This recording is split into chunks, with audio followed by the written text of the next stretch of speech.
a new book coming out in a few days that features some of the hidden architectural gems around central Illinois, most of them here in Urbana and Champaign. That's right, and I've got a copy of it right here with me. It's called Mid-Continent Modern, the Champaign School of Mid-Century Architecture. And it features the work of 4 architects who were teachers at the University of Illinois. The book is set to release on May 15th. I got to meet with Phillip Kalantzis-Cope in one of the featured structures that is highlighted in the book. Take a look. When it comes to architecture, the Champaign-Urbana area is full of hidden treasures tucked away in quaint neighborhoods, like this hidden gem across the street from Carl Park and Urbana High School. This is Erlanger House, a structure originally commissioned for its namesake, Margaret Erlanger, professor of dance at the University of Illinois from 1948 to 1974. This house is one of the structures featured in a new architecture book, Mid-Continent Modern, the Champaign School of Mid-Century Architecture. It's a collaboration between architect Jeffery and photographer Phillip Kalantzis-Cope. I got to sit down with Phillip to talk about the upcoming book. How would you define mid-century modern as a term?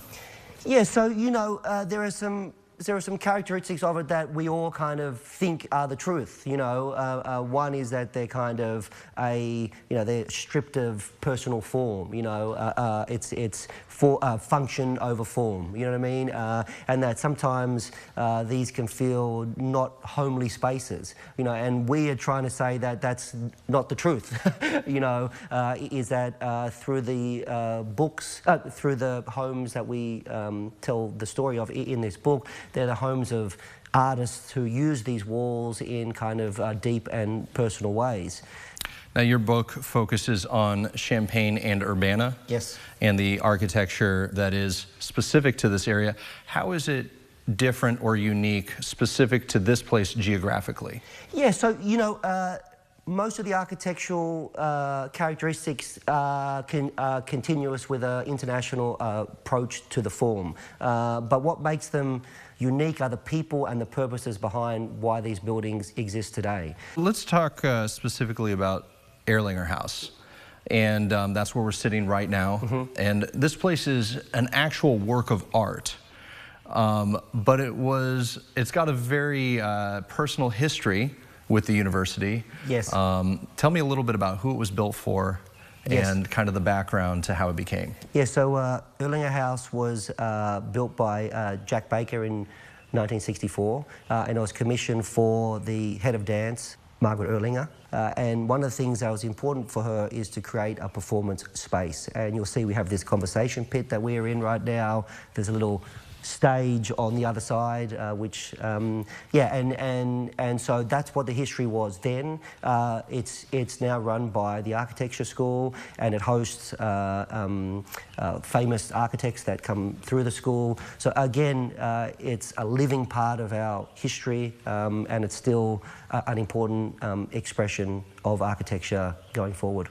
Yeah, I think I don't want to gloss over that because I think that's really cool, but some of the most famous architects in the world have been guests at this house. Yes, and so a part of the Plinth Award, which is through the architecture school, invites an international architect here, and so there's great history within these rooms, probably great dinner parties that have been had. But again, it's all in the context of the vision of these architects, and so telling that story back and forth is really important, and it shows that these community assets are all around us.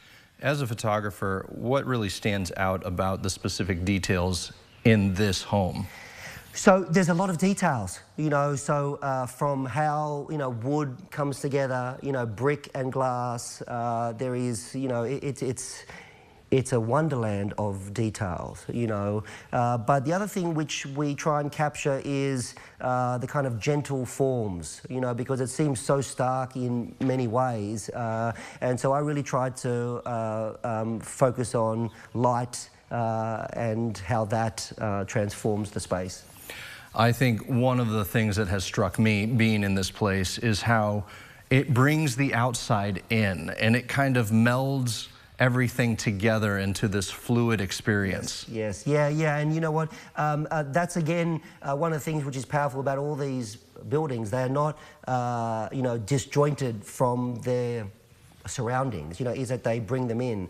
I mean, I think architecture is very practical, like you mentioned in the beginning, but also artistic, and it really does affect how you feel, how you live. The things that you do are determined by the space that you're in. Yes, yeah, and you know what, that is true, and this here is kind of drawn to ways of engaging with people. We have this kind of dynamic where we can sit face to face, where we can have these kind of warm, direct conversations. We have a space where we can perform. We have a private space that we can disappear into, and so these are all ways that architecture frames the way that we live, and these people thought deeply about those kinds of ways of being.